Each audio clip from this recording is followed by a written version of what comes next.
तरफ कि हम डिस्कस कर रहे थे बाइनरी को, टर्नरी को, क्वाटर्नरी। अब इनमें से रेलिवेंट एक क्वेश्चन है, एक वर्ड हम यूज़ करते हैं कंप्यूटेशनल कास्ट, ठीक है ना, रिसर्चर यूज़ करते हैं। जब भी आप किसी के इंट्रोडक्शन को पढ़ेंगे तो वो कहेगा मेरी जो स्कीम है इसकी कंप्यूटेशनल कास्ट कम है। अब आपके पास 3 कैटेगरी की डिफरेंट स्कीम्स है, तो आपके हिसाब से कंप्यूटेशनल कास्ट किसकी कम होगी?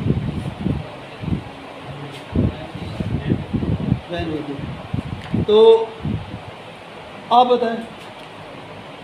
हो सकती है अगर प्रोग्रामिंग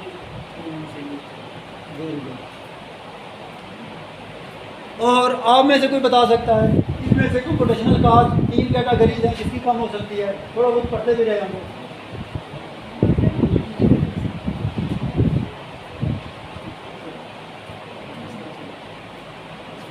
मुझे समझ नहीं आ रही कि आप लोग थोड़ा सा कंसेप्चुअल लेके चले, क्वेश्चन करें, पूछे मुझसे, मैं आपको जवाब दूंगा, मैं आपको 10 मिनट बाद काम करूँगा, ठीक है ना? अच्छा, अब बड़ा इंटरेस्टिंग क्वेश्चन है आप कंप्यूटेशनल कास्ट का। तो अगर यहाँ पे कोई जीनियस बच्चे बैठे होते तो वो एक और क्वेश्चन मुझसे करते कि भी आप कंप्यूटेशनल कास्ट की बात तो कर रहे हैं, कंप्यूटेशनल कास्ट मिसाल के तौर पे हम कंटिन्यूटी का एनालिसिस कर रहे हैं, तो उसकी computational cost with respect to continuity हमने देखनी है, ये क्वेश्चन हो सकता था। अगर हम एरर फाइंड कर रहे हैं तो एरर के हिसाब से हम उसको डील करते हैं, ऐसे है ना। कंप्यूटेशनल कास्ट बट किस सेंस में हम उसकी कंप्यूटेशनल कास्ट करना चाह रहे हैं? कंप्यूटेशनल कास्ट का मतलब क्या है? कंप्यूटेशन क्या होती है? Number of computation. Number of computation क्या होते हैं? प्लस, माइनस, एडिशन, मल्टीप्लिकेशन, जितने भी आपके ये जो बाइनरी ऑपरेटर आप यूज़ करते होते हैं तो बेसिकली वो कंप्यूटेशन में आते हैं। अब अगर हम बात कर रहे हैं कंटिन्यूटी की, तो कंटिन्यूटी के हिसाब से कंप्यूटेशनल कास्ट किसकी कम होगी?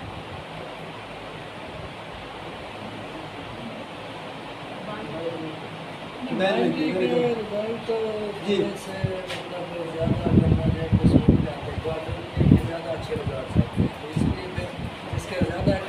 नहीं, मैंने तो आप लोगों के माइंड से क्वेश्चन कर रहा हूँ कि आपके दिमाग में क्या फीड है, वो देखना चाहता हूँ कि आप लोग प्रैक्टिकली आपको क्या नज़र आ रहा है। चलिए मैं आपको एक्सप्लेन कर देता हूँ। हमने इसके ऊपर हमारा टारगेट था कंटिन्यूटी। कंटिन्यूटी का मतलब क्या है? स्मूथनेस। हमने यहाँ पे एक लेवल निकाला, ये इस तरह है, इसको निकाला, ये इस तरह आ गया। अब मुझे बताएं कि एक लेवल के बाद लेवल 1 यूज़ किया है, स्मूथनेस किसकी ज़्यादा लग रही है? अब बताएं। बैनरी की वो तो पीछे से CR साहब रटा लगा के बैठे में बैनरी, वो भाई देखिए बैनरी में तो आपने एक स्टेप किया, आपके पास 2 पॉइंट थे, अब 3 बन गए, ठीक है ना। जहाँ पे आपके पहले 2 पॉइंट थे अब कितने बन गए? 5 बन गया। ऐसे है ना, 3 नए पॉइंट इसके अंदर, एक उसका जो इंटरप्लेटेड पॉइंट था वो भी इंसर्ट हुआ है इसके अंदर। अच्छा, इसमें आपने एक एज को कितने में डिवाइड किया है? 2 में। अब मुझे बताएं कि जितना ज़्यादा एज में डिवाइड करेंगे स्मूथनेस उतनी तो ज़्यादा होगी ना। अब एक स्कीम है एक लेवल के ऊपर, ठीक है ना, फिगर से भी नजर आ रहा है कि अगर इसकी एग्जैक्ट हम इसको बनाते तो ये पहले लेवल के ऊपर शो कर रही होती कि इसके अंदर स्मूथनेस ज़्यादा है। ऐसे है ना, ये तो मैंने बाई हैंड लिखा है, तो बाई हैंड में उसकी कंटिन्यूटी ऐसा विजुलाइज करनी पड़ती है। जो हाथ से विजुलाइजेशन है वो उतनी एक्यूरेट नहीं होती जितनी कंप्यूटर से होती है। तो इसमें जो कंप्यूटेशनल कास्ट है वो किसकी ज़्यादा है? क्वाटर्नरी। अब कंप्यूटेशनल कास्ट एक टर्म है, इसका हम एक वर्ड यूज करते हैं ना, तो उधारी कर रहा है। अब जो जहन में जब आता है ना कंप्यूटेशनल और साथ में कास्ट, ठीक है ना, कंप्यूटेशनल कास्ट ज़्यादा किसकी है? मैं कहता हूँ कम है। मैंने तो रिसीव करने के लिए आपको कहा था कि क्वाटर्नरी, अब सारे कहते हैं क्वाटर्नरी, नहीं दोबारा कहते हैं।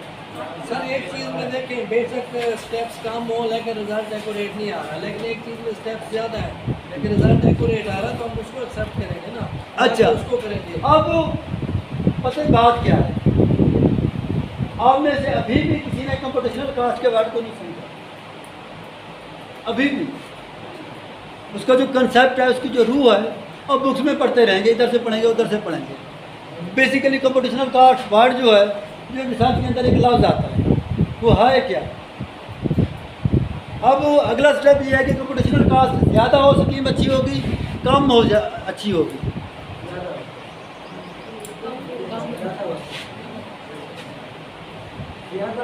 अब आप लोगों से मेरा जो क्वेश्चन है वो कंप्यूटेशनल कास्ट कम हो, स्कीम अच्छी होगी या ज़्यादा हो अच्छी होगी।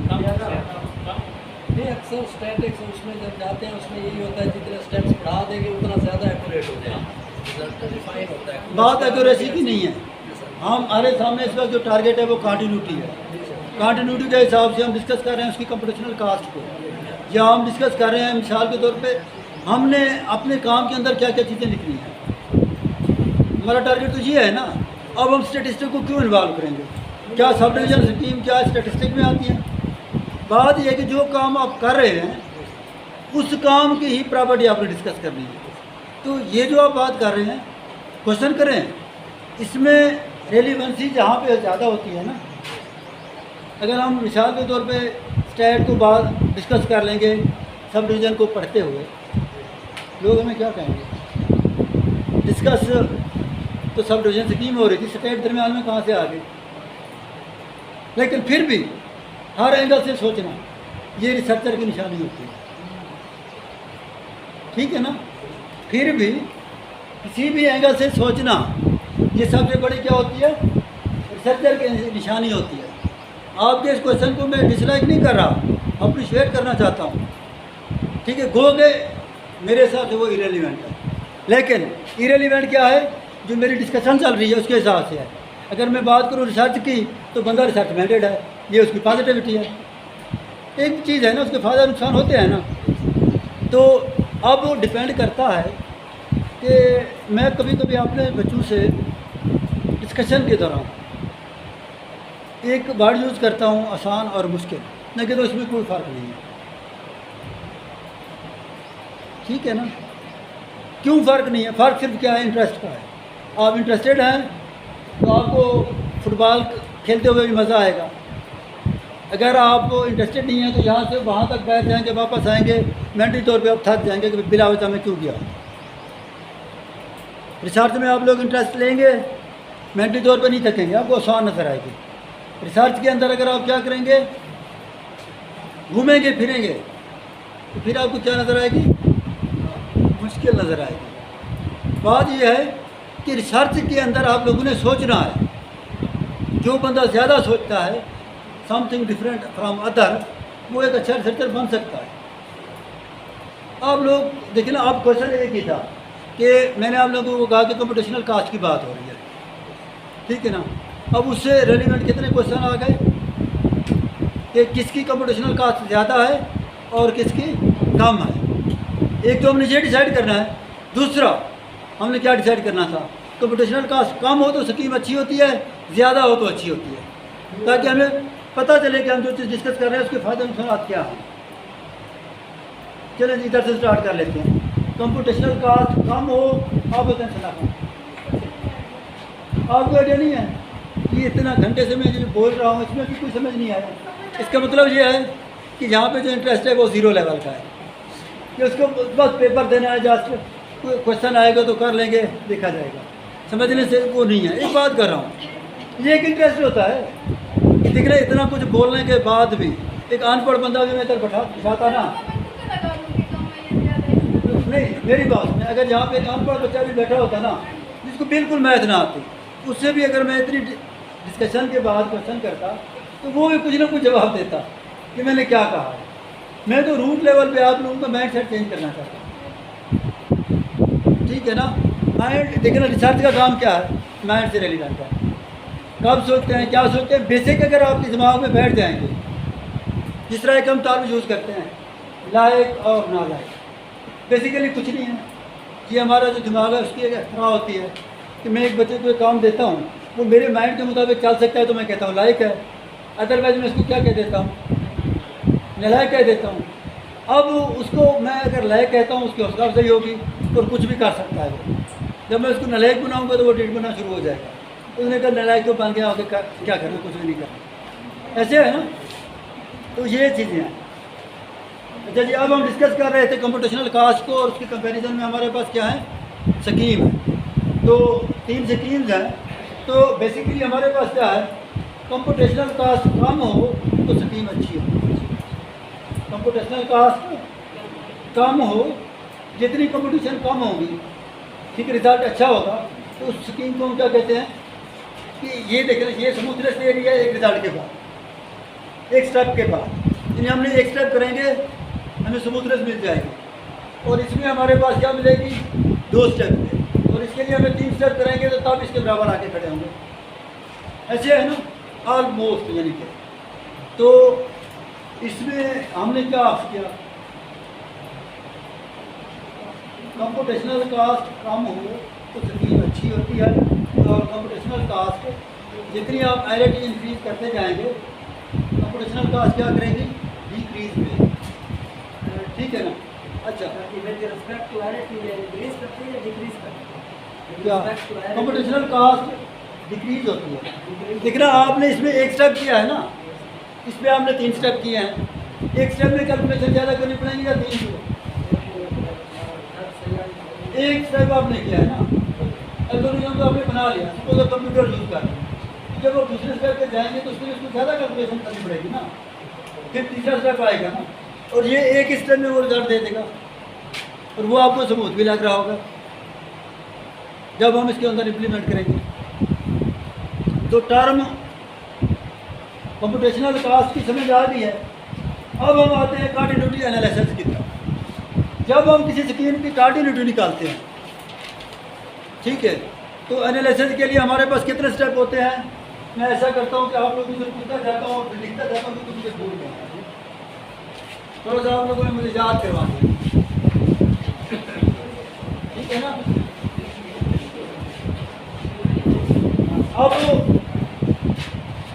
अब हम ऐसा करते हैं कि हम किसी स्कीम की कंटिन्यूटी लेना चाह रहे हैं। सबसे पहले हम क्या लिखते हैं, पहले तो हमें पता होना स्कीम क्या है, ऐसे है ना। अच्छा, स्कीम के बाद क्या लेते होते हैं, मास। मास को कन्वर्ट करते हैं किसमें, लारेंट पॉलिनॉमियल, ये इधर प्रूव कर देते हैं। तीसरा स्टेप क्या होता है, लारेंट पॉलिनॉमियल। लारेंट पॉलिनॉमियल में कन्वर्ट करने के बाद एक हम वर्ड यूज़ करते हैं चौथे नंबर, 5वें नंबर पे, या बल्कि 4th स्टेप पे, वो होता है स्मूथिंग फैक्टर। ठीक है। अब हमारे पास डिफरेंट स्कीम है। आपके पास एक पेपर था, ठीक है,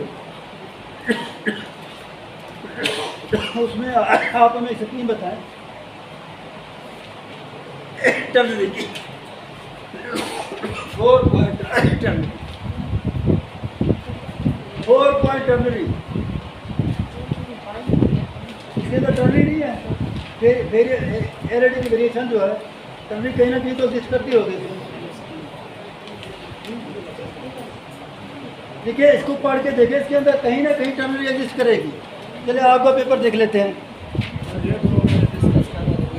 अच्छा, ऐसा करते हैं कि आप चले जाए रूम में, मेरे टेबल के ऊपर एक पेपर पड़ा हुआ है, वो उठा के देखिए, कमरा खुला हुआ है, खुला हुआ है तो ठीक है, नहीं खुला हो तो भी ठीक है। अच्छा जी, अब जब हम पहले नंबर पे हम क्या लिखेंगे, स्कीम। स्कीम के बाद क्या लिखते होते हैं, उसका मास, ठीक है ना। मास के बाद हम क्या लिखते होते हैं, लारेंट पॉलिनॉमियल। लारेंट पॉलिनॉमियल के बाद अगला स्टेप क्या होता है, स्मूथिंग फैक्टर का। ऐसे है ना। अब डिफरेंस कहाँ पे आ रहा है, मामूली सा डिफरेंस है बाइनरी टू टर्नरी में ना, कि हम क्या करते हैं, इसके अंदर हमारे पास क्या होंगे, 3 रूल होंगे। हम सपोज कर लेते हैं कि हमारे पास जर्नल स्कीम है, जर्नल समझते हैं। तो अगर हमें कोई स्कीम नहीं मिल रही तो हम जर्नल स्कीम तो लिख सकते हैं ना। मैं कहता हूँ कि ये हमारे पास क्या है जी, T3i-1 कर देता हूँ, Ti कर देता हूँ, Ti+1। ये इसका लेवल क्या है जी, a+1, a+1। ठीक है। अब आपने पास लेके सिर्फ बताते थे, इसके अंदर क्या है, ये भी वही है मेरे 4 पॉइंट ही है तो चलिए ठीक है। अब हमारे पास ये तो रूल है, ठीक है। अब यूजुअली जनरल हम क्या करते हैं कि ये हम कहते हैं कि ये वन है, ठीक है ना, पी आई माइनस 1 के, ठीक है। हम ये क्या कह देते हैं ए टू पी आई के, फिर हम क्या कह देंगे ए थ्री पी आई प्लस 1 के, ये बन गई। अच्छा, दूसरा हम रूल लिखते हैं। अब टर्नरी के अंदर क्या होता है, सिमेट्री होती है पहले और यानी कि तीसरे रूल में। इसमें हमारे पास क्या होगा ए थ्री पी आई माइनस 1 के प्लस, ठीक है ना, ए टू पी आई के ए टू, ठीक है ना। फिर हमारे पास क्या आ गया ए थ्री पी आई प्लस 1, ठीक है। सॉरी 1, ये आपस में रूल क्या होता है, सिमेट्रिक होते हैं। दरमियान वाला जो रूल है उसकी रूल के साथ सिमेट्री होती है, ठीक है ना। ये हमारे पास हम क्या देते हैं कि B1 पी आई के, ठीक है ना, इसको हम B1 कर देते हैं। और ये हमारे पास क्या होगा पी आई, और ये हमारे पास यूजुअली हमारे पास क्या होता है, अब ये दरमियान में प्लस है, ये हमारे पास क्या है जी पी आई, हम कह देते हैं कि ये 2 है, ये क्या है 1 है, और ये 3 है, ठीक है ना। ये हमारे पास क्या बन गया है, स्कीम बन गया है ना। ये स्कीम क्या है, एक जनरल एक्सप्रेशन है। इसके ये जो A1 A2 A3 और B0 B1 B2 ये क्या है, उसके स्टेंसिल्स हैं, कोएफिशिएंट।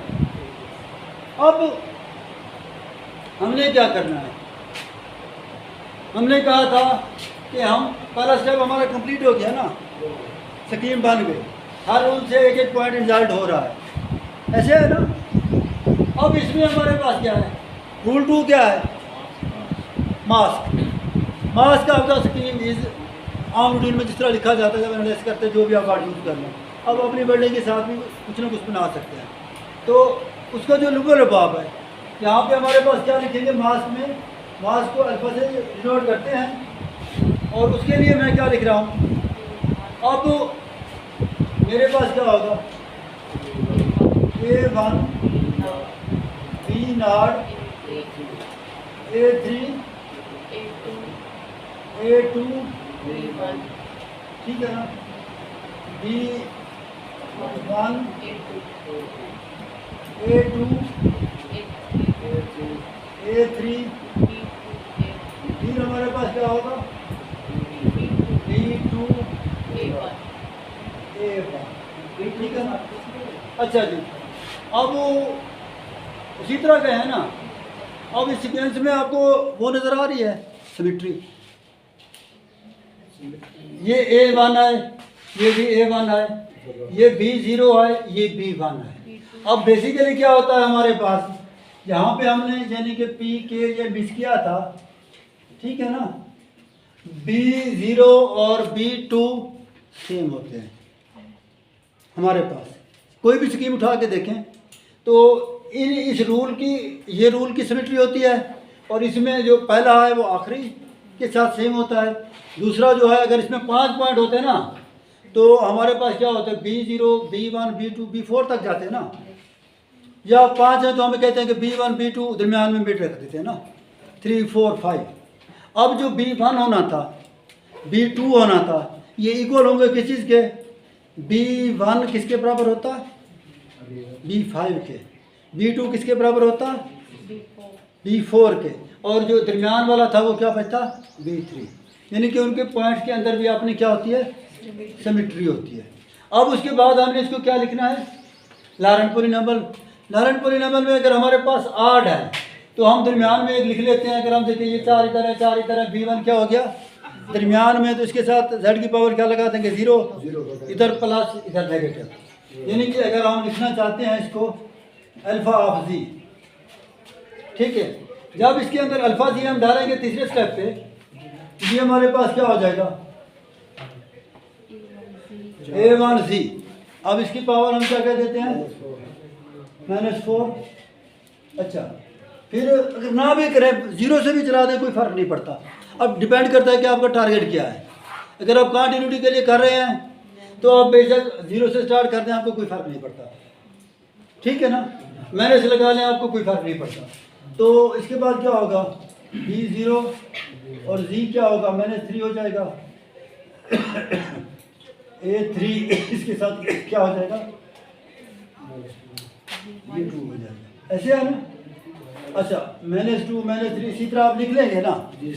लास्ट आप लोगों को कंसेप्ट देना था ना, बाकी तो आप लोग थोड़ा बहुत पेपर भी पढ़ते रहे होंगे, थोड़ा सा कंटिन्यूटी भी आप लोगों ने फाइंड की होगी। तो ये थोड़ा सा हम क्या कर रहे थे, एक कंसेप्ट दे रहे थे कि वो चीज़ बता रहे हैं जो डिफरेंट है बाइनरी से, ठीक है ना। मास का आपने लिख लिया, मास कैसे लिखना है, यहाँ तक, यहाँ तक, यहाँ तक, ऐसे है ना उसकी जो तरतीब है। अब उसको लॉरेंट पॉलिनॉमियल में हमने कन्वर्ट कर दिया।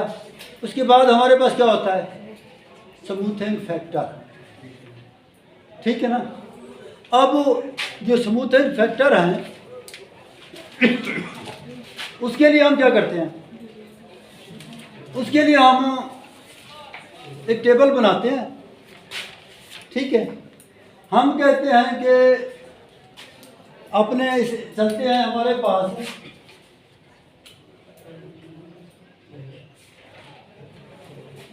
ठीक है। अब हमारा जो बेसिकली मास्क होता है, मास्क हमारा क्या होता है, इसके साथ यहाँ पे अगर हम करें तो 0 0 लिख के फिर कामा लिखा होता है कुछ पेपर में, इसी तरह भी उसके बाद 0 0 0। इसका मतलब यह है कि इनके अलावा बाकी एंट्रीज क्या है, 0 है, ठीक है ना। ये चीज़ समझ लें। अब हमने क्या किया है कि हमारे पास क्या है कि हम कोई ऐसी स्कीम लेना चाह रहे हैं जिसके अंदर जो स्मूथिंग फैक्टर का ही प्रोडक्ट है, ठीक है ना। जस्ट आपको एक स्कीम कंस्ट्रक्ट करके दिखा रहा हूँ कि स्कीम को हम कंस्ट्रक्ट कैसे करते हैं। ये जो मेरा जो तरीका था ये सबसे ईजीएस्ट था, ठीक है, जो स्कीम बनाने का तरीका था। बाकी जितने भी होंगे इससे मुश्किल होंगे, घुमा फेर के उन्होंने दिए थे। मैं अपना तरीका जब तक पढ़ता रहा था किसी को नहीं बताया कि कैसे बनाते हैं, इवन सुपरवाइज़र को भी। फिर वो मुझे कहते होते थे एक वर्ड कि आप अटकल बच्चों वाला काम करते हैं, लेकिन आपका रिज़ल्ट एक्यूरेट कैसे आता है जब आपको ये नहीं पता कि ये बनी कैसे है और आपका बना कैसे लेते हैं। उनकी तरफ से एक क्वेश्चन होता था मेरे सुपरवाइज़र की तरफ से, और मैं जानबूझ के इस क्वेश्चन को एक्सप्लेन नहीं करता था कि भाई मेरी जो टेक्निक है, जब तक मैंने पेपर लिखने हैं तो मैं कम से कम अपना मटेरियल तो पूरा कर लो ना। तो रिसर्च तो इस तरह की चीज़ है कि जब आप कर रहे होते हैं आप लोगों से क्या होता है, बाज़ बार छुपा भी रहे होते हैं, लेकिन वैसे नॉलेज को छुपाना नहीं चाहिए, ठीक है। लेकिन मसला पता है क्या है, हमारे मुल्क की खूबसूरती ये है कि अगर हमें किसी की चीज़ अच्छी लग जाती है तो वो हम उससे पहले अगली जगह पे उसको तरोड़ मरोड़ करके दिखा देते हैं सुपरवाइजर को, और जो बंदा जिसने आइडिया सोचा होता है वो बेचारा वहीं पर रह जाता है। और इस खौफ से लोग अगले लोगों को नहीं बताते कि मेरे आइडिया उसको पता चल गया और वो मुझसे सीनियर भी है, वो डिफरेंट प्रॉपर्टीज़ भी जानता है। मिसाल के तौर पे मैंने जब सब डिवीजन स्कीम पे काम स्टार्ट किया, मैं एमफिल कर रहा था, मुझे लिखना भी नहीं आता था। अब मेरा जो सीनियर था मैं उसको बता देता कि मैंने इसको ऐसे बनाया है, वो पीएचडी में था, वो 2 साल पहले लगा के बैठा था, उसने तो 2 मिनट में एनालिसिस करके निकाल लेने थे ना पेपर, ठीक है ना। उसने ये भी नहीं माना था कि ये क्या मैंने कहाँ से लिया है, ऐसे होता है ना। लेकिन वो एक छोटा सा आइडिया था कि बाइनरी के लिए मैं क्या करता था, आपको लास्ट में बताया था।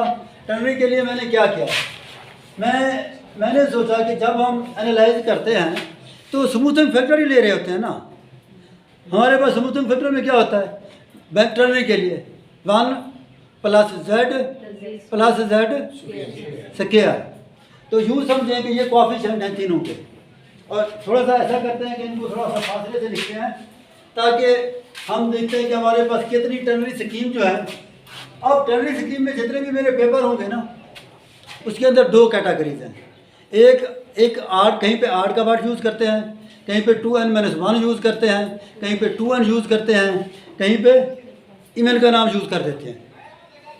उनको 4 कैटेगरीज बना के फिर उसको स्टेशनरी नॉन स्टेशनरी में एक अलग रंग दे के काफ़ी सारे पेपर हमने लिखे। बेस क्या थी, सिर्फ एक ही थी। आइडिया क्या था, बात कर रहा था ना साथ, आइडिया से होती है, मुश्किल चीज़ का नाम नहीं है। अब ये बात, ये जिस बच्चे को मैं कह दूँ, कल वो सारे बच्चे से डिफरेंट स्कीम बना के मेरे सामने खड़े होंगे। कोई भी ऐसा बच्चा नहीं होगा जिसको मैं कह सकूं कि वो नहीं बना सकता, कोई एनीवन। जब हम रिसर्च करते हैं तो बेसिकली उसके लिए बेस होती है। किसी भी जो नहीं भी आता ना, उसको भी मैं अगर कह दूं कि आपने करना क्या है, कि ये हमारे पास क्या है कि वन है। अब इससे में हम कैटेगरी बना रहे हैं। आपने इधर देखा होगा कि मेरे पेपर में क्या होता है, 8 point binary, even point binary, ऐसे है ना। अब 8 पॉइंट के लिए अब यूँ समझे कि इसलिए इस तरफ भी 0 है, इस तरफ भी 0 है। टर्नरी में होता क्या है, टर्नरी में ये होता है कि तीनों को जब आप ऐड करते हैं, अब हम ले रहे हैं कि सिर्फ 2 0 हमने लिए हैं। हम सपोज कर लेते हैं कि इसके साथ भी 0 है, इसके साथ भी 0 है, बाकी कोएफिशिएंट 0 है ना। हमने इन तीनों को ऐड किया, क्या बनता था 1। अब अगले स्टेप में हमने क्या करना है, इसको स्किप कर देना है। अच्छा, इन तीनों को ऐड करना है, क्या बनेगा 2। अब हमने क्या करना है, इन तीनों को, ठीक है ना। अब हमने क्या करना है, इन तीनों को 2, और फिर हमारे पास क्या आएगा 1, ठीक है, आ गया ना। अच्छा, अब हम क्या करेंगे 1, अब हम क्या करेंगे, पहले 2 ही लिख लेते हैं, फिर इन दोनों को ऐड करते हैं, क्योंकि 0 तो हमारे साथ है ना, वो हमने अज्यूम कर लेनी है। क्योंकि जब हम टेबल बनाते हैं तो फिर वो हमारी असम्पशन में आ जाती है। क्योंकि जब हम मास्क लिखते हैं तो 0 0 होते हैं, बाद जब हम नहीं भी लिखते कि अंडरस्टूड है कि 0 है, ऐसे है ना। जिस तरह z की पावर 0 को हम 1 कंसीडर कर लेते हैं मैथ वाले, z की पावर 0 कहीं नहीं लिखते, तो ये भी वैसे है। अच्छा, अब इस तो थोड़ा सा वो एक्सपेंड कर लेते हैं इसमें, ताकि फासले के साथ हो, ताकि चीज़ें और भी आगे आती जाए ना। हम थोड़ा सा इसको इस तरह भी ले आते हैं ताकि ये जो चीज़ें हैं ना, ठीक है, थोड़ा फासला बनता है, ताकि हम उसको एक्सपेंड करें तो हमारे लिए मसला ना। फिर हम क्या लिखेंगे 1 3, और ये क्या बनेगा 6 बनेगा ना। अब तीनों को ऐड करना है ना। अब हमारे पास इन तीनों को ऐड करना है, इन तीनों को ऐड करना है 6, ये आपके पास क्या है 3 1, ऐसे है ना। अच्छा जी, अब अगले स्टेप में हमने क्या करना है, 1 4 10 के बाद क्या होगा 16। अच्छा, बताते जाना यार, बताते भी नहीं आप लोग, ठीक है। अब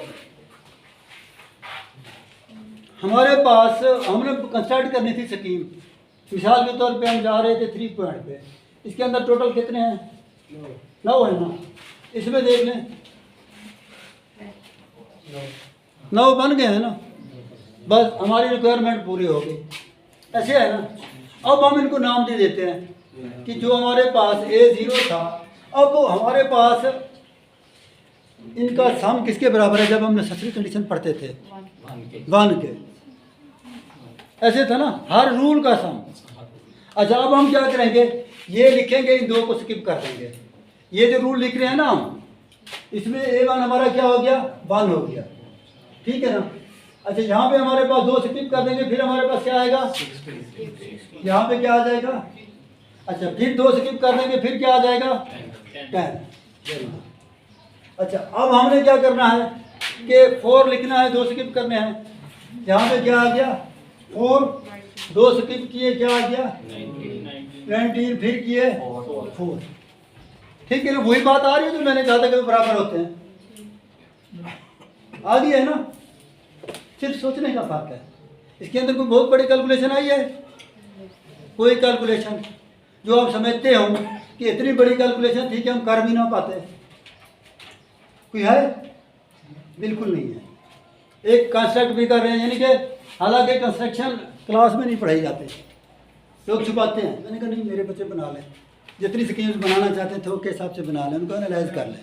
और पता क्या होता है, एमफिल की रिसर्च क्या होती है, एमफिल में यूजुअली बच्चों को थोड़ा सा रिसर्च के काबिल बनाया जाता है कि ये एक स्कीम बन रही है ना, इससे मिलती जुलती कई स्कीमें आप बना सकते हैं। हाँ भी बच्चे आप इसका एनालाइज करते हैं, एनालिसिस करते हैं, कंटिन्यूटी के हिसाब से, एरर के हिसाब से 2-4 प्रॉपर्टीज़ पढ़ाई जाती हैं एमफिल में। जितने थीसिस पढ़े आप उठा के देख लें, ठीक है ना। और अगर ये बात मैं आज आपको कहता हूँ, अब लोग कहेंगे हमारा तो रिसर्च हो गया। अब इससे स्कीमें तो हम 10-12 बना सकते हैं ना। फाइंड जो उनकी कंटिन्यूटी करनी है, या एरर फाइंड करना है, या उसके क्या करना है, अप्रॉक्सीमेशन ऑर्डर करना है, ठीक है ना। अब 4-5 स्कीमें आप लेते हैं और उनको एनालाइज कर देते हैं। और हमने भी एमफिल में यही किया था कि एक पेपर आया, उसमें जनरलाइज स्कीम दे दी, उसकी कंटिन्यूटी एनालिसिस कर दी, फिर 8 पॉइंट दे दिया, फिर इवन पॉइंट दे दिया, ठीक है ना। फिर उसके बाद उनको टेंसर प्रोडक्ट दे दिया, एमफिल का थीसिस हो गया। 4-5 जो प्रॉपर्टीज आप पढ़ रहे थे, एमफिल की रिसर्च क्या होती है? अच्छा, और फिर इंटरेस्टिंग बात क्या होती है? अच्छा, जो लोग स्टूडेंट नहीं लेते रिसर्च में, मैं कहता हूँ मेरे पास आ जाए यार, चलाना मेरा काम है। और जो कहीं नहीं चल रहा होता, सबसे पहले थीसिस में मगर आगे खड़ा होता है, ठीक है ना। आम मामूली जो एमफिल लेवल की रिसर्च है जो मार्केट में चल रही है, ठीक है ना, उसके अंदर प्रेजरेशन भी नहीं होगी। जब मैं इस तरह से करवाऊंगा ना कि भाई डिफरेंट आप इनिशियल चेंज कर लें, अब ये है ना। अब इसमें 1-1 के बजाय मैं क्या कहता हूँ कि आप इसमें लिख दें जी, आपके पास क्या है जी, -3 2 -4 कर दें, सपोज कर रहा, या मैं कहता हूँ माइनस ना भी हो, आप ऐसे लिख लें, इससे स्कीम बना डालें, नई स्कीम बनेगी ना, जो ऑलरेडी एग्जिस्ट नहीं करती होगी। एनालिसिस जब करेंगे सारी चीज़ें नई आएगी, तो चीज़ें रिमूव ही नहीं करनी पड़ेगी, क्या करनी पड़ेगी? क्या है, जस्ट आइडिया था ना, आइडिया क्या था कि भाई ये चीज़ लें, बन गई। अब आपने जो एनालाइज करना था वो कोर्स वर्क में आप पढ़ चुके होते हैं कि कंटिन्यूटी कैसे निकालनी है, अप्रॉक्सीमेशन ऑर्डर कैसे निकालना है, एरर कैसे निकालना है, प्रोग्राम बने हुए हैं, सारी चीज़ें बनी हुई हैं, फिगर भी प्रोग्राम से बन जाती हैं, स्कीमें तो बनी हुई हैं ना। जस्ट इस लेवल पे जो स्टूडेंट आएगा, मुझे बताएं, मेरे पास जब मैं मुल्तान में था ESP में 3 लड़के काम कर रहे थे, वो मेरे पास एक हफ़्ता कोटे, अगले हफ्ते उनका थीसिस सबमिटेड था। कुछ इस तरह की बच्चियाँ थी, वो इसी तरह आते जाते मैंने 2-4 दफ़ा उनको बताया कि इसको ऐसे करें एनालाइज करें, 2-4 महीने बाद थीसिस खत्म उनके। और मज़े की बात यह है कि बाकी अब हर बंदे की अपनी अप्रोच होती है। कुछ लोग पता क्या करते हैं, जब उनसे काम नहीं हो रहा होता थीसिस उठा देते हैं, ये थीसिस है, चलो ऐसा करो, बस इसी को रीराइट लिख लो, इसकी प्रेजेंटेशन ख़त्म कर लो। इस तरह के थीसिस आपने देखे होंगे, सुने भी होंगे, देखिए है ना, किसी से लिखवा लेते हैं, चलो किसी से भी लिखवा लेते हैं, तो वही चल रहा होता है ना। तो ये सारी चीज़ें चल रही थी और 6-6 महीने 7 साल लग जाता है। अब जो सीखना है ना, लिखना, उसके लिए भी अगर आप टेक्निकल अंदाज से सीख रहे हैं, आपने एक सॉफ्टवेयर सीख लिया है, मिसाल के तौर पे हमने लेटेक्स पे थोड़ी बहुत कोशिश की थी। जब आप लेटेक्स सीख लेंगे तो आपको थीसिस की हेडिंग देनी पड़ेगी, कहीं पर भी नहीं देनी पड़ेगी। अच्छा, आपको ये भी खतरा नहीं होगा कि बाल्टी की तरह अगर हेडिंग दी है, किसी और ने हाथ लगाया तो हेडिंग चेंज ना हुई खड़ी हो, उसके पेज नंबर एक डिफरेंट ना आ जाए। ऐसे होता है ना, क्योंकि हम वर्ड को भी प्रॉपर वे में यूज़ नहीं करते। अब वर्ड में अगर उसमें आप पेज इंसर्ट करें, वर्ड के अंदर आप हेडिंग फिक्स कर दें, हेडिंग फिक्स करके उसको यूज़ करें, वो चेंज नहीं होगी। अदरवाइज हम क्या करते होते हैं, फॉन्ट साइज को छोटा बड़ा करके देख रहे होते हैं कि इसको कहाँ पे एडजस्ट करना है। वैसे आपने रिसर्च में क्या किया था एमफिल में? लेटेक्स के थ्रू काम किया था। वो कंपैरेटिव देगा, आपके पास फॉर्मेट होता है, चीज़ होता है, एक दो वाला वैल्यूज दे देते हैं, आपके पास प्रॉब्लम ही नहीं होती। और जो वर्ड में काम करते हैं उसमें हर आए दिन नई सेटिंग होती है, हर नए एक वर्ड अगर चेंज हुआ फिर सारी सेटिंग चेंज, एक रेफरेंस ऐड हुआ 2-4 लाइनें ऐड करनी पड़ेंगी, पूरी पेज नंबरिंग चेंज, ठीक है ना। मेरे कुछ दोस्त थे जिनको मैं अक्सर देखता होता था, पेज नंबरिंग सेट करने पे लगे होते थे, हमारे साथ पढ़ते होते थे। बात ये है। अच्छा जी, अब ये छोटा सा इसी तरह का मेरे जहन में आइडिया आया था, फिर इसी टेबल से। सर ये अब स्कीम तो बन गई, अब अगर अच्छा, अब आपको बता रहा था ना, नेसेसरी कंडीशन भी हमने चेक करनी होती है ना। अब उनको सम क्या होना चाहिए, रूल का 1। अब ये हमारे पास क्या है, टोटल कितना बन रहा है 27। तो जितनी भी टर्म है 27 का हम क्या लिख लेंगे, ये है। या फिर हम क्या करते होते हैं, हमने तो आईआईटी 3 ली थी ना, तो हम क्या करते होते हैं, 3 का हमने कितनी मरतबा लिया है, स्क्वायर, और फिर हमने क्या लिया है, ठीक है ना। फिर उसके बाद हमने क्या लिया है, 4। तो अब एक और भी हम प्रॉपर्टी पढ़ते होते थे, अगर अल्फा 1 पुट करें तो वो जवाब क्या आना चाहिए, 2 आना चाहिए होता था। बाइनरी में 2 रूल होते थे ना, टर्नी में कितना आना चाहिए, 3, ठीक है। अब अगर हम उसको उस हिसाब से देखते हैं, अब इसमें हमारे पास यानी कि हर रूल को अगर हम काउंट करते हैं ना, कितने हैं? 3 हैं, 3 है, तो ये कितना बन रहा है? 27 पे हम डिवाइड कर लेते हैं। अच्छा, उसके लिए भी अगर आपके पास ये एरिया वाला पेपर है, उसके अंदर छोटे छोटे फार्मूले होंगे जो इसी मुश्किल लैंग्वेज में लिखे हुए होंगे, नोटेशन की फॉर्म में। नोटेशन जो होती है बेसिकली उनके अंदर कैलकुलेशन इतनी टफ नहीं होती। आपके पास था पेपर थोड़ी देर पहले? और है वो कंस्ट्रक्ट। अच्छा, तो चलो ये कंस्ट्रक्शन हो गई है, बड़ी आसान सी कंस्ट्रक्शन है, ठीक है ना। तो इसमें आप लोगों ने देखा कि एलईडी के हिसाब से है, जब एक फार्मूला बनेगा उसके अंदर एक सीक्वेंस बनेगी ना, ये देख रहे हैं ना। बैनरी में क्या था, यहाँ पे क्या है 60 54, ये 20, यानी कि यह इसी तरह बढ़ रहा है ना। एक हमारे पास क्या था 2 के हिसाब से थी, एक क्या थी 3 के हिसाब से, एक एलईडी के हिसाब से है ना। तो उस हिसाब से इसको एडजस्ट किया है। अब इसमें जब ओमेगा की वैल्यू पुट करेंगे, ओमेगा इसमें क्या है, ये है इसमें ओमेगा, इसकी पार्टिकुलर पॉइंट पे क्या वो क्वांटिटी आ रही थी, जब चेक कर रहे थे। बैनरी की क्या थी 1/4 पे थी, 1/4 को हम ये क्या था 16, यानी कि 16 को 4 से ज़रूर देंगे क्या बनेगा 64। बात वहीं पे आनी है। एलईडी जब वो है, इसके अंदर आप देखेंगे तो उस पर लिखी होगी कि डब्ल्यू की कौन सी वैल्यू पे जो मैक्सिमम क्वांटिटी होती है। ये आपका क्लियर हो जाएगा कि डब्ल्यू की मैक्सिमम वैल्यू ये है और ये किलोमीटर टन में बन रही है, ठीक है। तो इसमें हमने क्या किया कि हमारे पास जो डिनोमिनेटर टर्म है हमने क्या करना है 27 पे डिवाइड करना है, ऐसे है ना। वो तो जस्ट हिंट थे ना, हमने सम करके इसको 27 पे क्या कर लिया डिवाइड कर लिया, जितनी भी वैल्यूज थे ऐसे था ना, ये 27 पे। अब हमारे पास स्मूथिंग फैक्टर भी आ गए। जब हमने कंस्ट्रक्शन ऐसे की है ना, किसी की स्कीम में स्मूथर फैक्टर एग्जिस्ट करें ना करें हमारी में ज़रूर करेंगे, ऐसे है ना। क्यों करेंगे कि हम बेस ही हम स्मूथिंग फैक्टर को बना रहे हैं, हम स्कीम ही वही ले रहे हैं कि जिसकी ऑलरेडी स्मूथिंग फैक्टर एग्जिस्ट करते हैं और उसकी जो मैक्सिमम कंटिन्यूटी है वो भी एग्जिस्ट कर रही है। और इंटरेस्टिंग बात यह है कि जितनी भी सब डिवीजन स्कीम आप पढ़ेंगे, जिसकी मैक्सिमम कंटिन्यूटी डिस्कस की हुई होगी वो मेरी स्कीम होगी, ठीक है ना। ये जिस तरह आप ये कह रहे हैं ना, आपके पास 3 पॉइंट एआरई था एक पेपर, एक 4 पॉइंट एआरई है, एक 5 पॉइंट था, एक 6 था, एक 7 था। ये 4 डिफरेंट पेपर आए हैं मुख्तलिफ जर्नल्स में ना, ठीक है। ये 4 डिफरेंट पेपर आए हैं। अब मुझे बताएं कि 4 पेपर पे मेरे बच्चों को अगर थोड़ा सा भी बताया होगा तो आगे काम एनालिसिस तो उन्हें कर लेना है ना। क्या उसको कोई मुश्किल थी, बात थी नहीं थी ना। तो रिसर्च मुश्किल नहीं है, बात सोचने की है, उसको एनालाइज करने के तो मेथड मैंने पहले पढ़ा चुका हूँ। जब बच्चों को कोर्स वर्क पढ़ाते हैं, कंटिन्यूटी कैसे निकालते हैं पढ़ ली, अप्रॉक्सीमेशन ऑर्डर कैसे निकालते हैं पढ़ लिया, रेसी का सर एरर निकालना अभी नहीं सिखाया आपको, वो भी सिखा देंगे। अभी आप कोर्स वर्क के कुछ दिन रहते हैं, ठीक है ना। नेक्स्ट टाइम हम लेक्चर देंगे एरर बांड पे ना। अच्छा, इसी तरह एरर बांड के अलावा कौन कौन सी प्रॉपर्टीज हम डिस्कस कर रहे होते हैं, मोनोटोनिसिटी आई हुई है, वो सारी चीज़ें करते होते हैं ना। तो वो जो जितनी प्रॉपर्टीज भी लेते जाएं। अब जब हम रिसर्च करवाते हैं बच्चों को, तो हमारे पास चाहे एमफिल का बच्चा चाहे पीएचडी का, एक टर्म उसके अंदर ऐड करवाते हैं, ठीक है ना। अब जो हमारा ग्रुप जिस पे काम कर रहा है, मेरे पास तो इस वक्त स्टूडेंट नहीं थे इससे पहले, तो मेरे जो कुलीग थे जिनके पास जो स्टूडेंट थे, मैंने उनको कहा कि फ्रैक्टल्स पे काम करें, फ्रैक्टल्स पे। तो फ्रैक्टल्स पे भी हमारा एक पेपर भी आया था, आपने शायद देखा हो अभी रिसेंटली, और फ्रैक्टल जर्नल में भी आया था। और ये भी आपको आइडिया होगा कि फ्रैक्टल जर्नल का इम्पैक्ट फैक्टर कितना है। अगर आपने रिसर्च की है, इम्पैक्ट फैक्टर नोट किए हैं, तो वो देख लें फ्रैक्टल वाला ना। उसी फ्रैक्टल के अंदर हमारे को 4 पेपर जो है ना वो एक्सेप्ट हुए पड़े हैं।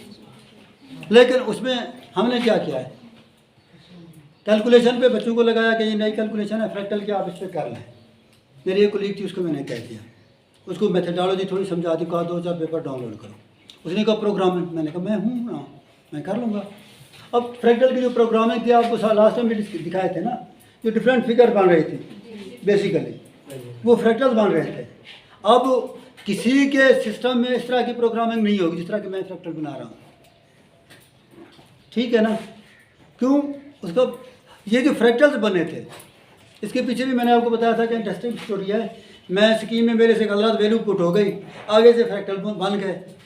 तो उस वक्त क्योंकि हम तो डिस्कस कर रहे थे कंटिन्यूटी को, फ्रैक्टल को किसी ने एक्सेप्ट करना था, सुपरवाइजर ने भी मारना था। 10 साल बाद फ्रैक्टल पे पेपर आना शुरू हुए, तो मैंने वो ऐड करना शुरू कर दिया। 8-10 पेपर हमारे यहीं से निकल गए। अब क्या है, मेरे कुलीग इधर उधर काम करते हैं, मुझे भेजते हैं, क्या इसकी थोड़ा लैंग्वेज चेक कर लें, कुछ थोड़ा सा फ्रैक्टल भी डाल दें। मैं कहता हूँ अच्छे से फ्रैक्टल डाल देते हैं।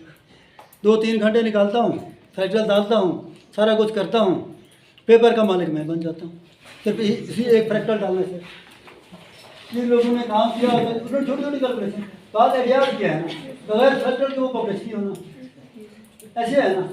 तो जब पब्लिश नहीं होना, पुरानी चीज़ें तो हो गई है ना, उसके अंदर समथिंग न्यू आपने ढूंढना होता है अगर आपने काम को पब्लिश करवाना है। जब आप समथिंग न्यू ढूंढते हैं, नो प्रॉब्लम। अच्छा जी, अब हमारी जो कंस्ट्रक्शन थी, जो इंटरेस्टिंग हम बात डिस्कस कर रहे थे, जो बात आ रही थी स्मूथिंग फैक्टर पे। अब हमारे पास जो स्मूथिंग फैक्टर है, इसका क्या होता है, 1 प्लस करने के लिए क्या होता है, Z प्लस क्या होता है, Z से किया। ऐसे था ना, ये वाले हमने लिए, इसको मल्टीप्लाई करते गए। उसमें हमारे पास बाइनरी में स्मूथिंग फैक्टर क्या होता था, 1 प्लस Z होता था। अब ये वाला हमने कॉमन लेना है। अब इसी टेबल को हमने रिवर्स लेना है वहाँ पे। मिसाल के तौर पे हमारे पास क्या होगा, 1 4 6 है ना, 10 सॉरी। अब हमारे पास क्या है जी, 16 19 16 आगे इस तरह सिमेट्री चल रही है ना, ठीक है। अब वो क्या है कि जब हम इसको लिखते हैं, हम 1 लिख लेते हैं, हम कहते हैं कि इसके साथ क्या ऐड करेंगे, ये क्या बन जाए 4, तो क्या ऐड करेंगे। अब टर्नरी है ना, क्योंकि इसके साथ हमने पहले 0 0 शामिल होते हैं, जो हम आपको शो नहीं करते ना। अब इसमें 1 4 ऑलरेडी है, इनके साथ क्या ऐड करेंगे, ये देखिए ना 1 और 3 है, और बनाना कितना है, 10 बनाना है, 6 आ गया ना। अच्छा जी, अब हमारे पास ये तीनों बन गया है ना। अब एक स्किप कर देंगे, ये क्या बन गया 9, इसके साथ क्या होगा 7। अब हम क्या करेंगे, इसको हटा लेंगे, इन दोनों के साथ क्या ऐड करें, 19 बने 6। अब इनके साथ क्या बने 3, ठीक है 3। अब आगे वाली टर्म हमारे पास है नहीं ना, 10 आनी थी ना यहाँ पे, तो इसके साथ क्या ऐड करें, लाइब्रेरी में हमारे पास जो स्मूथिंग फैक्टर होता था ना, एक टर्म खत्म होती थी, इसमें क्या होती हैं 2 खत्म हो जाती है ना, क्योंकि Z CR तक जा रहा है ना, ठीक है। उसका रिवर्स किया तो आपके पास जो कंटिन्यूटी एनालाइज कर रहे हैं, अब उसी के बाद आपने क्या देखनी होती है, कंट्रैक्टिविटी। अब कंट्रैक्टिविटी हम कैसे देखते थे, बाइनरी में हम 1 लिख देते थे, छोड़ देते थे। इसमें हम क्या करेंगे, हमारे दूसरे स्टेप पे सपोज ये वाला रिजल्ट आया, हम क्या करेंगे, 1 लिखेंगे 2 छोड़ देंगे, ठीक है ना, ये 7 लिखेंगे फिर ये 2 छोड़ देंगे, इसी तरह करते जाएंगे। अब आपके 3 पार्ट बन जाएंगे उसके अंदर। कंट्रैक्टिविटी में उसमें बाइनरी में कितने होते थे, 2, टर्नरी में कितने बनेंगे 3। तो ये चीज़ें हमने क्या है देखनी है।